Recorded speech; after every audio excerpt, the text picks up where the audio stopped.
And then I'm going to quote from John Wesley, who I absolutely love. This is a man who spent arguably most of his life on horseback. It's unbelievable. I think they have calculated that his total travels amounted to something like 8 trips around the world, circumference of 24,000 miles. It's unbelievable. The guy would preach in one place and he'd get on a horse for 8 to 10 hours and get to the next place. And then the next day he'd get on a horse for 12 hours and you're just going, wow, it's just unbelievable. But so he spent a lot of time with animals. And here's what he said in this sermon, which I discovered some years ago when I was researching the Heaven book. Man was God's vice-regent upon earth, the prince and governor of this lower world, and all the blessings of God flowed through him to the inferior creatures.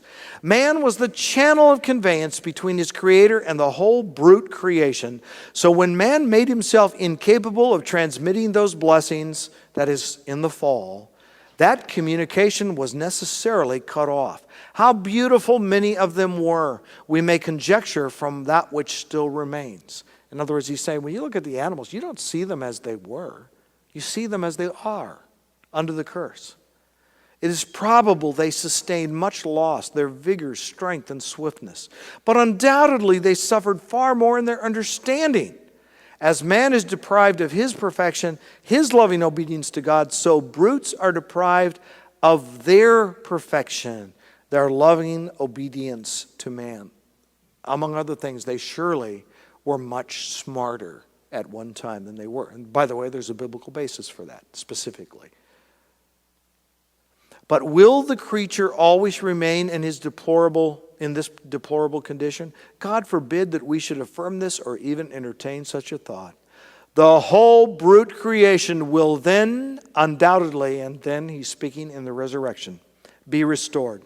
Not only to the vigor, strength, and swiftness which they had at their creation, but to a far higher degree of each than they ever enjoyed. They will be restored not only to that measure of understanding which they had in paradise, but to a degree of it much higher than that. Whatever affections they had in the garden of God will be restored with vast increase, being exalted and refined in a manner which we ourselves are not now able to comprehend. Why could he say that with such confidence?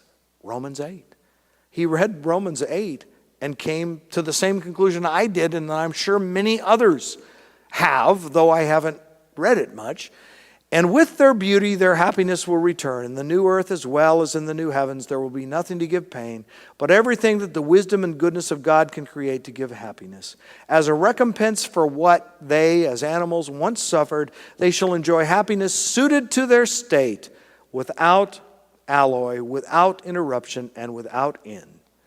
Wesley says, what if it should then please the all-wise, the all-gracious Creator to raise them higher in the scale of beings? What if it should please Him to make them capable of knowing and loving and enjoying the author of their being?